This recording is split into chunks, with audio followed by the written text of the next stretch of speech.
This is the basketball show. What they gonna say next? Hello, I'm Jo Healy. Great to be with you for another show, proudly brought to you by TCL Mobile and News Corp. And I'm very pleased to say that 2K have come on board with the show as well. Shane Hill is with me as always. Hammer, how good to have somebody else invested in the show. It's great. NBA 2K21. How good's that? And can you give us a little thing you said off air? Go on. Dwayne, I wanted to be Dwayne Wade. That's who I was for... Like that, fire from downtown. All right, anyway, we'll move on very quickly. A bit of news since our last show.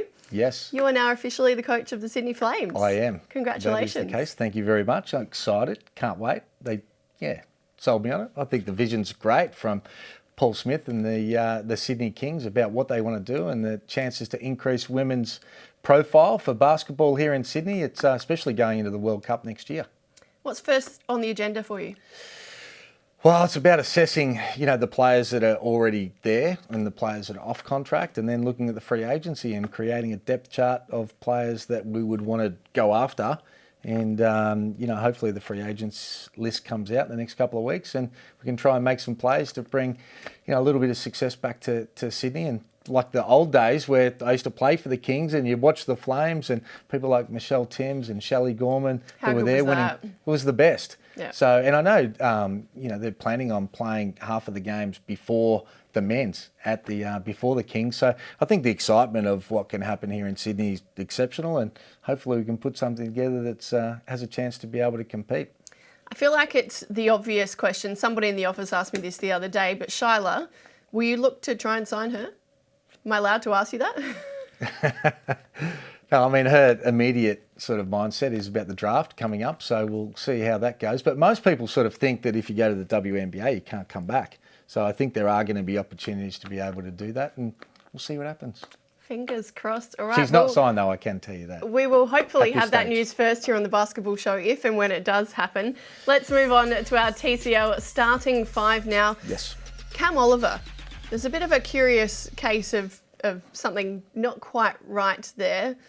13 points in his last two games, 5 turnovers in one of them. What's up? I don't know. I was a huge fan last year. He was great. And I know a lot of the commentators talk about the fact that his sort of lob game's been taken away and teams have adjusted. But there's been an adjustment of his mindset and his body language and his effort levels for me as well.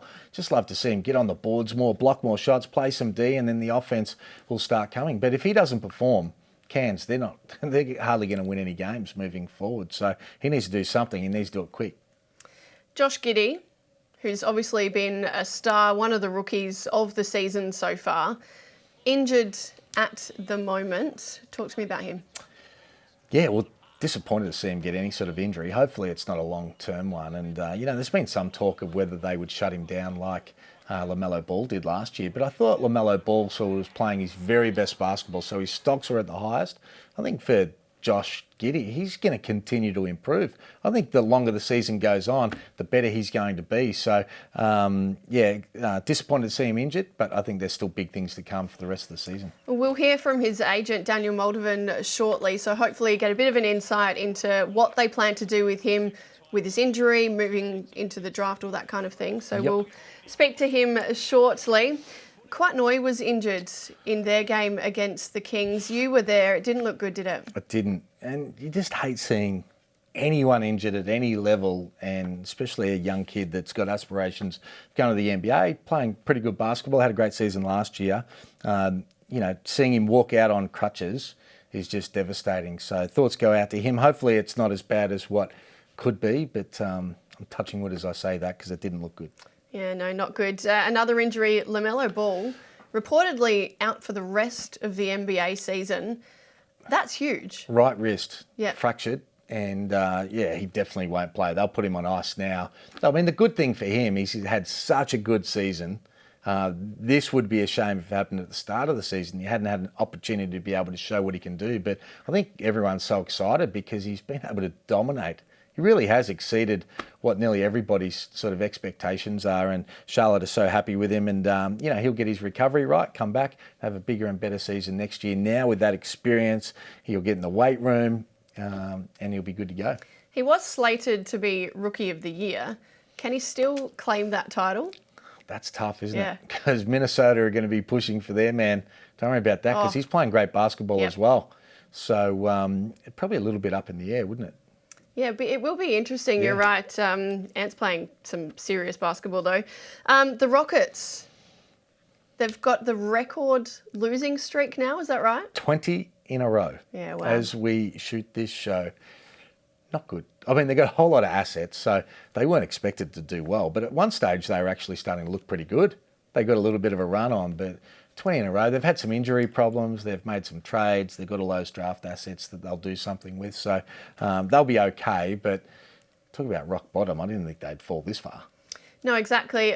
In terms of opportunity, somebody like a Jayshawn Tate, who we all know from playing in the NBL last season, is it, from an individual point of view, an opportunity for him because he's getting more minutes at least? Well, I think he's had that from the start, which has been exciting, and he's been able to make a name for himself. You know, when he first signed, I thought, he'll be at the end of the bench. Now he's come in and he's started it, and he's shown he's got that grit and determination. You know, he's going to be an NBA player and get paid serious money moving forward just from this opportunity. And he's done well. Good on him. You know, you have to be ready and have the mindset to be able to dominate when that opportunity comes, and he's done it.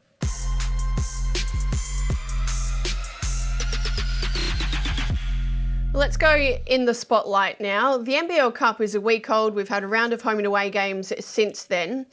$10 tickets, decent attendance throughout, but it feels like maybe there's a bit of NBL Cup fatigue because we didn't see that kind of attendance and interest this past weekend.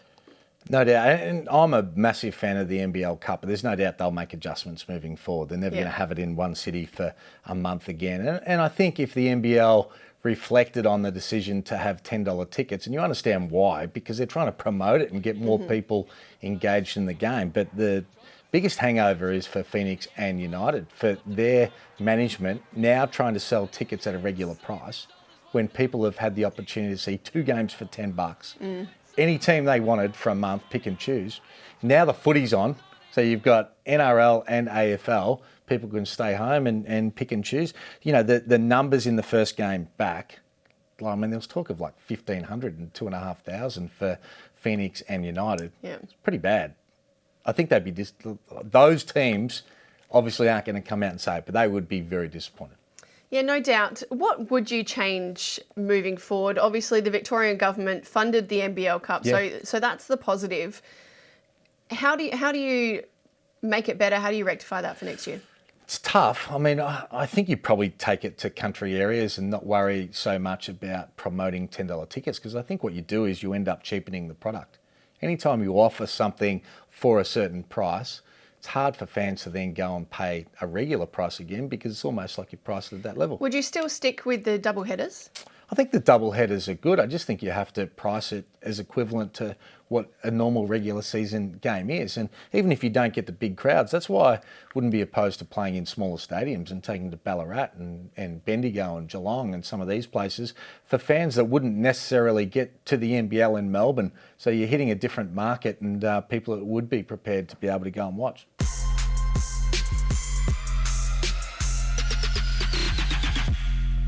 All right, it's time to bring in former NBL MVP Derek Rucker for Points Made, our favourite debating segment each week.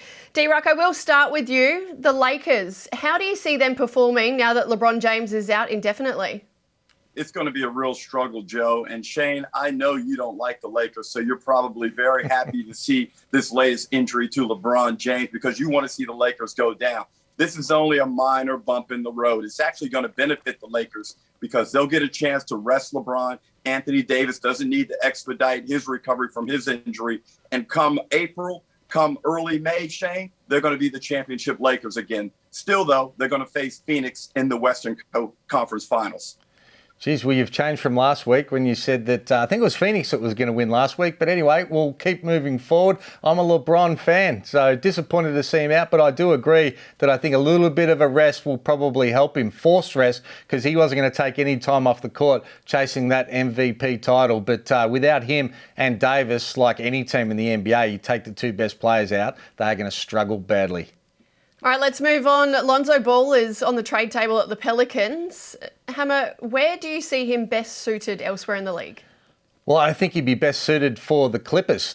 It won't happen, though, because they just don't have enough draft assets to be able to make it happen. But I think he'd be a great complement there. I think he'd fit in New York. I think that'd be an exciting place for him to play in a big city like that. A lot of profilers there trying to rebuild. And there's a bit of talk about the Bulls as well. So I'd probably go in that order. I think he's been an improved player. I think he's going to help a program if he can get traded.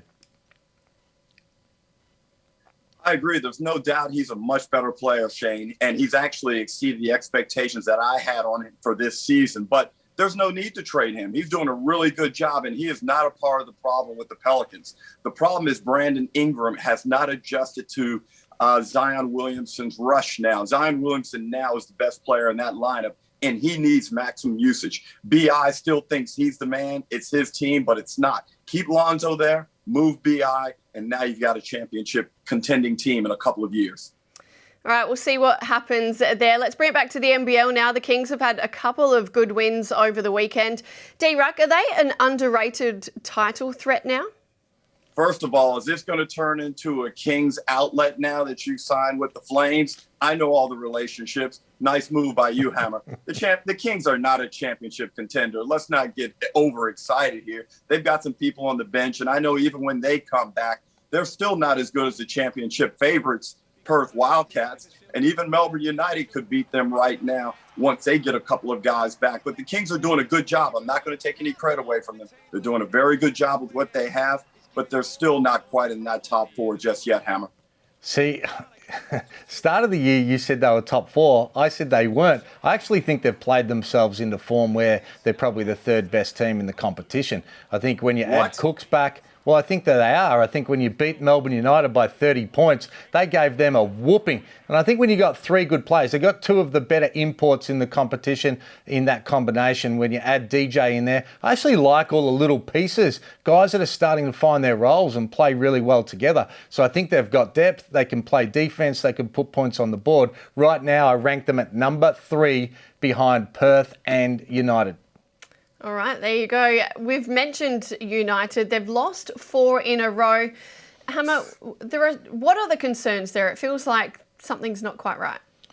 Well, they did win that game against Illawarra at home to break that 4-game streak, but there looks like there's something not right there. And I like all the pieces they've been able to accumulate. I like Dean Vickerman. I've been a Melbourne fan. But when you look at some of the body language, Mitch McCarron, there just looks like there's something that's just off. I don't like their offensive sets. I feel like they're all in the wrong spots. They're not targeting Golding enough for me. And for a team that said they were going to come out and go undefeated, it's not happening right now. I know where you're coming from, Shane, with the recognition of the body language. Something looks amiss. Chris Golding, we saw it a couple of weeks ago. He was subbed off, and he looked like he was in a lot of disarray. Very disappointed with something. Now, everybody's obviously keeping it in-house, but wow, they're having a lot of those stand-up timeouts, and you can see Dean's head is about to explode. He coaches hard, and sometimes when you're going at it like that, it doesn't always have the best results. And right now, I think Jock Landale needs to step up and show that he is the performance leader of this team and get them back on the right track. And lots of interesting talking points there. We'll see what happens in the near future. D-Ruck, thanks for your time. We'll see you next week.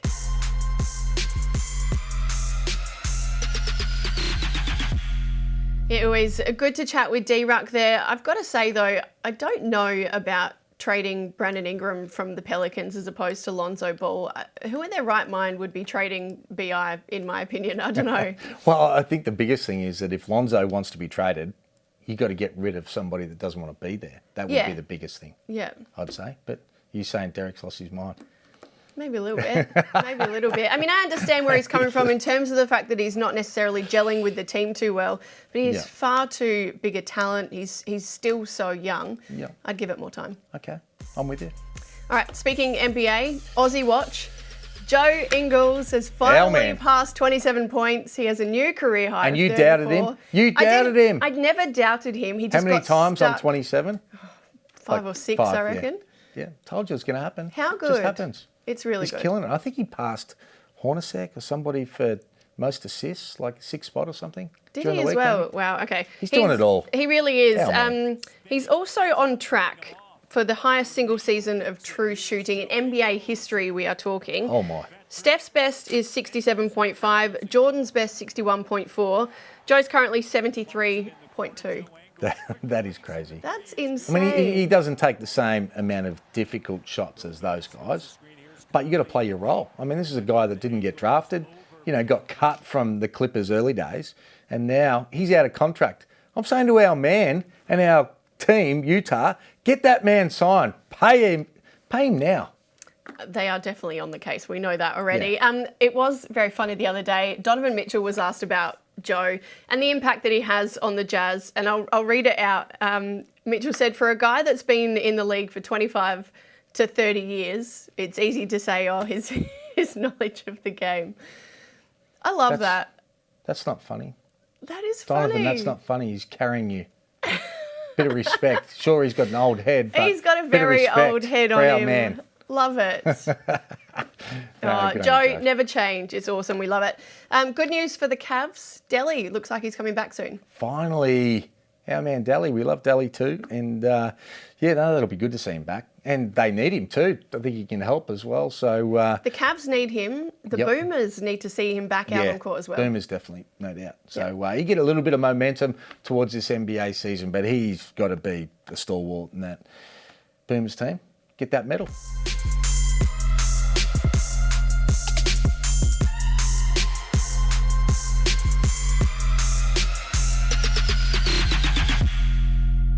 Well, it's time for In Depth, brought to you by 2K, where we get a closer look into what goes on behind the scenes. This week, we're joined by one of Australia's most prominent player agents, Daniel Moldovan, who has just joined Octagon Basketball as Vice President and Player Agent. Daniel, thanks for joining us here on The Basketball Show. Congrats on the news. What does the new gig mean for you? What does it look like?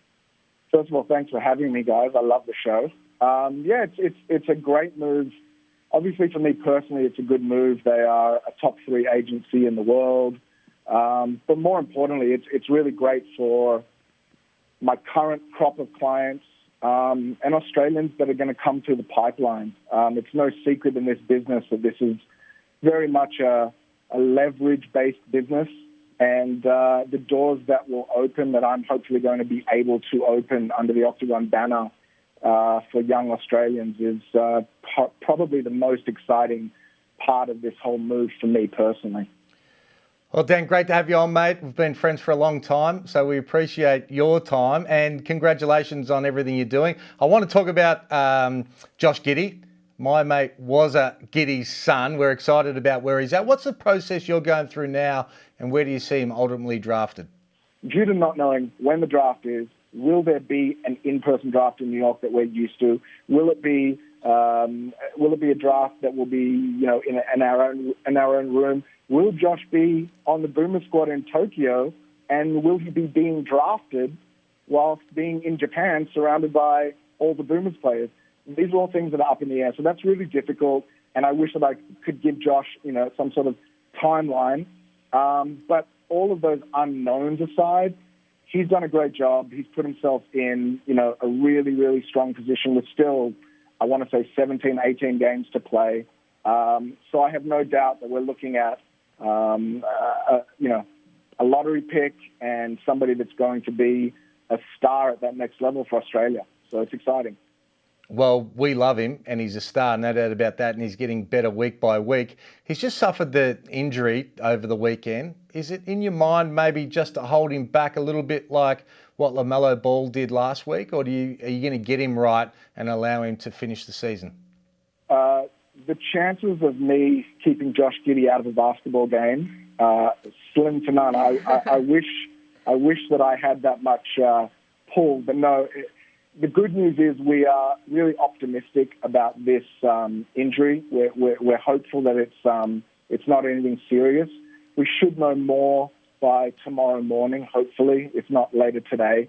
But yeah, absolutely no thought whatsoever into shutting Josh down or any of the things that I've read online. Josh is not only a hooper, he lives and breathes this thing. He's the ultimate competitor, and him sitting out for the final few minutes of that game tore him up. So the idea of sitting out games, plural, wouldn't happen.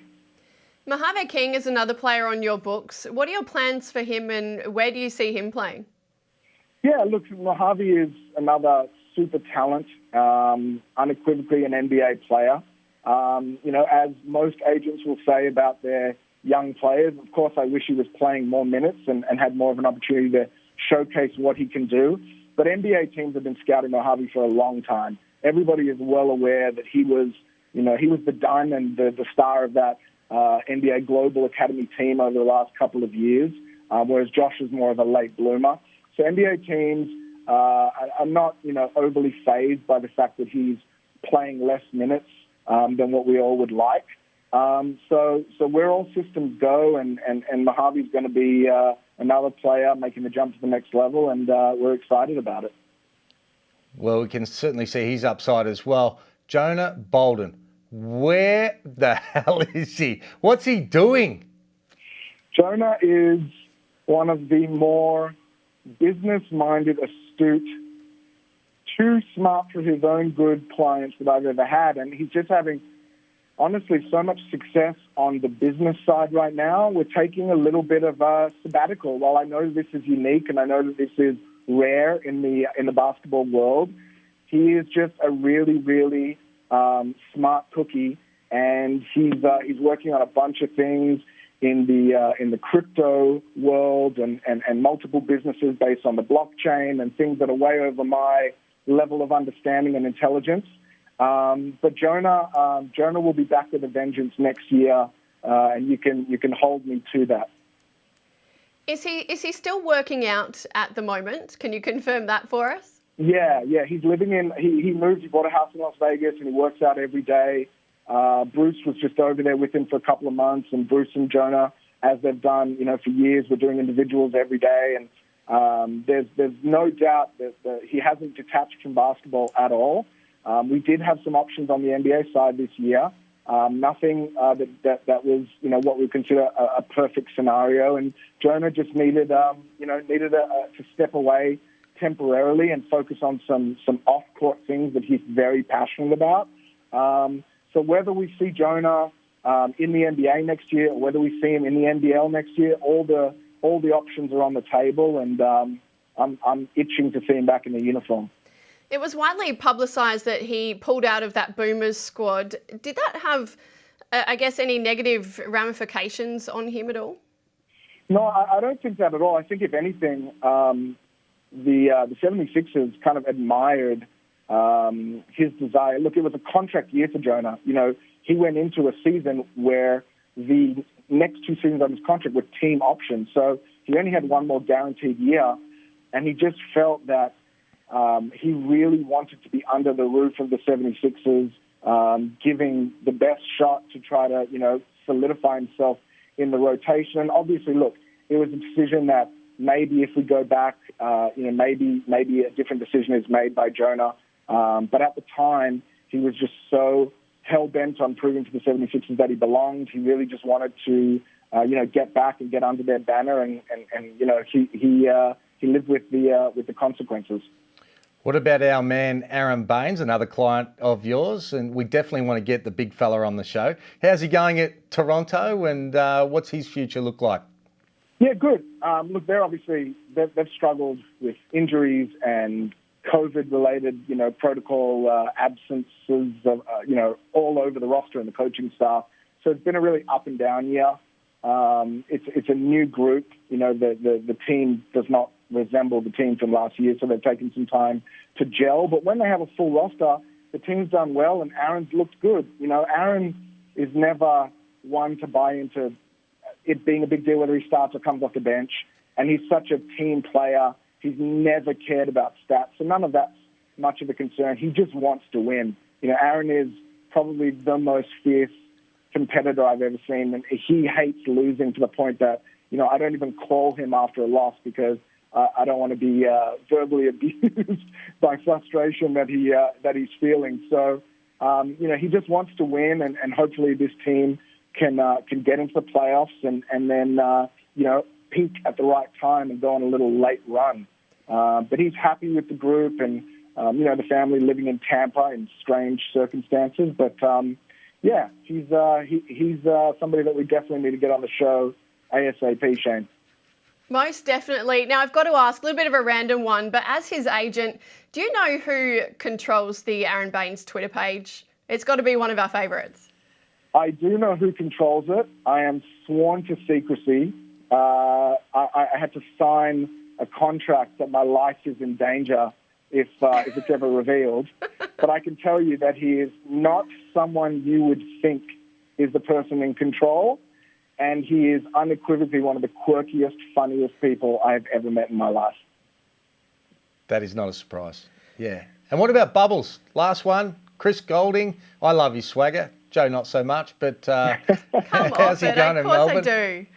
Yeah, the Jon Snow of the NBL is doing great and is hungry for another championship. And look, obviously, we all know that they have also struggled with injuries, and Bubbles himself has been in and out of the lineup. But when he's there, as you attest to all the time, Shane, he's the star of that team, and he needs the basketball. And if you feed the big dog, the Melbourne United will win. He needs more shots. I'm lobbying for it. Come on, Dean Vickerman. Come on, get us more shots. Definitely, Daniel. Before we let you go, you alluded to it before we came on air, but what have you got any nuggets of gold about Hammer from 25 years ago or whatever, please? Give us something. That's a good memory. I do, Joe, but I'm actually scared of Hammer because I'm old enough to have seen Hammer in multiple scuffles over the years, and I don't want to be part of those. So all the dirt I have on him is going to stay in my pocket. Good memory. See, there you go. How much did he pay you to say that? Not buying loyalty. it. We love a bit of loyalty. Good on you, mate. We appreciate you coming on, and well done with all your success, and good luck with all of the recruits coming out of the NCAA as well. Thank you. I need it. Appreciate it.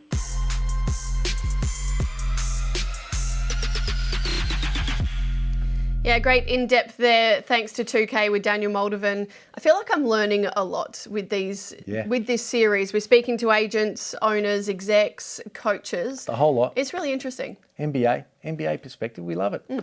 No, it's great. 2K.